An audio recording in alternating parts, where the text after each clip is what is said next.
Bon, j'ai plus personne en salle d'attente, du coup on va reprendre pour cet après-midi. Euh, Avant de commencer, est-ce que vous avez des questions sur ce qu'on a vu dans la matinée? Non, pas de question. Ouais, pas de question non plus. Ok. Alors,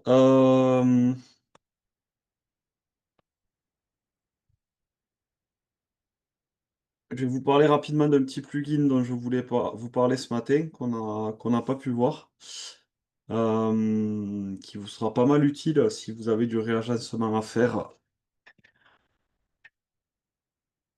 pour vos clients. Donc, je vais aller dans la barre des menus extension, Extension Warehouse, et je vais aller chercher un plugin qui s'appelle Click Cuisine.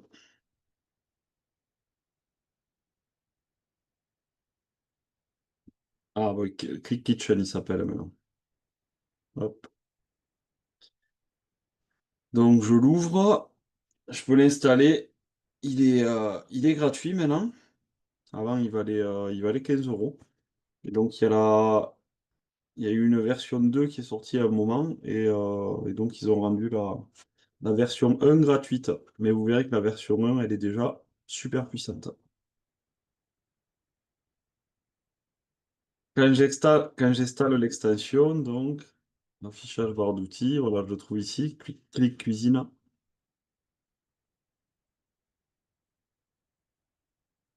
Et donc, la barre d'outils du plugin, vous voyez, elle est ici.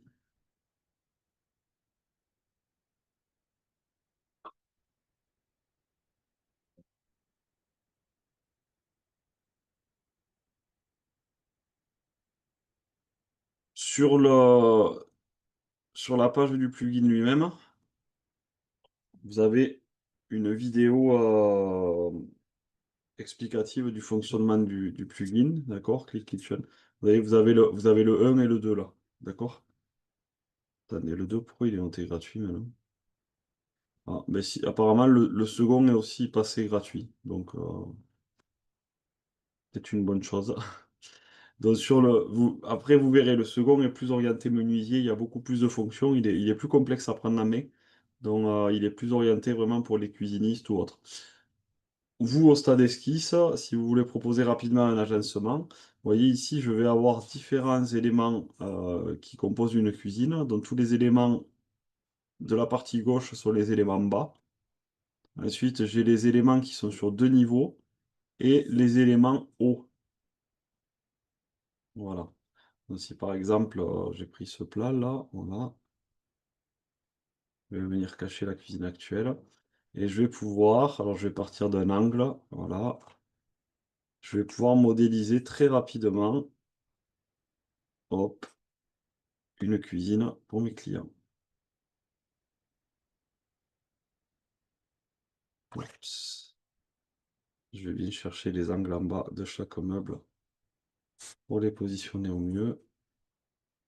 Voilà, il ne veut pas l'attraper. Il veut pas l'attraper. Tac, voilà. Et ainsi de suite, je vais pouvoir créer une cuisine très rapidement. Et vous verrez dans SketchUp, c'est plutôt pratique. C'est sinon la cuisine à modéliser, c'est quelque chose qui va prendre un petit peu de temps. Voilà, si j'ai envie de mettre un élément haut avec un four. Vous vous souvenez, je vous ai montré avec l'outil déplacé, je peux faire des rotations. Donc là, typiquement, je vais rester qu'avec l'outil déplacé. Voilà, j'ai des éléments de 40, des éléments de 80 cm. Voilà, donc tout ce qu'il faut, grosso modo, pour pouvoir composer une cuisine. Les modèles qui sont proposés ici se basent sur les cuisines proposées chez Ikea, si je dis pas de bêtises. Alors, c'est un plugin qui a quand même 5 ou 6 ans. Donc, peut-être, voilà, les modèles seront plus trop d'actualité. Mais vous, ça vous permettra déjà d'avoir pas mal d'éléments pour modéliser votre cuisine. Ce sont des données qui s'affichent par terre. Alors ça, c'est des petits tableaux de paramétrage, du mobilier.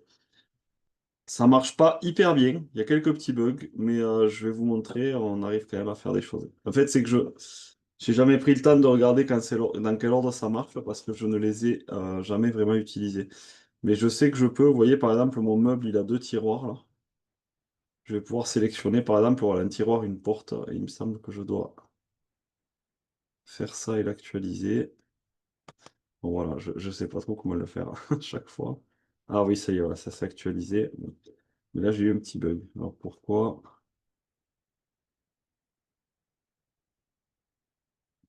Je vais lui dire, je veux le modèle numéro 3 et je crois que je vais juste cliquer dessus. Voilà, bon, je le fais, mais vous voyez, ça marche pas hyper bien, puis j'ai un petit bug de texture. Donc ça, je les ai jamais trop D'accord. utilisés. Surtout que, comme je vous disais, là, on est au stade esquisse, donc on présente quelque chose d'assez sommaire au client, on n'a pas besoin d'entrer dans beaucoup de détails. Le truc qui marche, par contre, ça va être pour changer les coloris. Le premier bouton, là, qui vient juste avant le mobilier, c'est un panneau de contrôle. Je fais un clic, je le positionne. Hop. Et ici, avec l'outil interagir, dans les composants dynamiques, là, je vais pouvoir sélectionner différents coloris pour mes façades. Voilà, on va Je prendre ne du sais rouge. pas chez les collègues ce qu'ils ont, mais moi j'ai très très peu d'éléments par rapport à toi. Guillaume, ça s'arrête à l'évier en fait. L'évier, je l'ai pas. Ouais, moi c'est Ouais, pareil, J'ai j'ai que pas les les cinq éléments. premiers. Ouais, j'ai ok. l'impression qu'il faut payer pour avoir un peu le full set.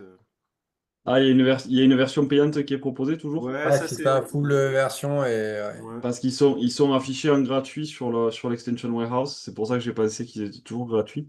Après, je crois Quels sont qu'il les vaut, il aides? vaut, il vaut 10 ou 15 euros le plugin. Très honnêtement, vu ce qu'il permet de faire, je vous conseille de le prendre. Surtout que c'est une licence fixe, donc vous l'achetez une fois et après vous l'avez. Ok. Une fois, voilà, sommairement, une fois que j'ai paramétré les coloris de mon meuble, vous allez voir quand je vais importer un meuble, voilà. Il va pouvoir se mettre aux couleurs demandées directement.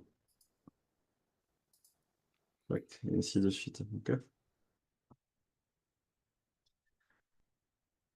Je vous le donne à titre info, là, mais c'est pas un plugin que j'ai creusé plus que ça, moi, parce que comme je disais, je l'utilise de manière assez simple. Maintenant, vous avez vu qu'il a l'air d'être un petit peu plus puissant si on a envie de rentrer dans le détail. Voilà. Il a l'air Euh, d'être à 30 euros là, je vois. Ah, le 1, il est à 30 euros maintenant? Non, le truc de base est 50 euros si on veut la version pro. Ah ouais, punaise. Bon, attendez, je jette un œil.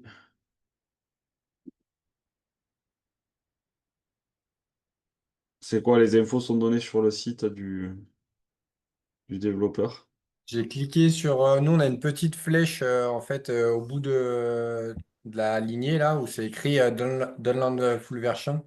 Mhm. Et là, ils mettent les prix après. Il y a une page, c'est un lien internet en fait. D'accord.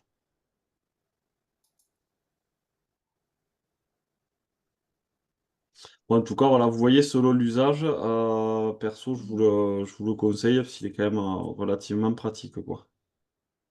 Ah, t'as des fenêtres aussi. Ouais, c'est un programmeur qui propose quelques composants. En plus, c'est un programmeur français. Ouais. Donc ça, c'est toujours bon à savoir quand vous devez les contacter, que vous avez des questions, ça peut être pratique. Ah oui, d'accord, LT Proust,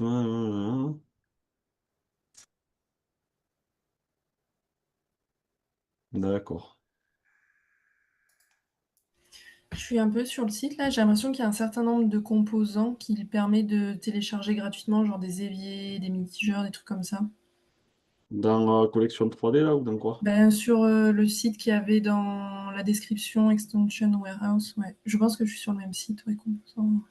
Et D'accord. quand on descend un peu, il propose, j'ai l'impression, pas mal de composants gratuits. Ah oui, download option. Ouais, Library. voilà, j'ai cliqué là-dessus. Ok. Ok, ouais, ben voilà, c'est bon à savoir. Il y a déjà des éléments, quelques éléments de dispo.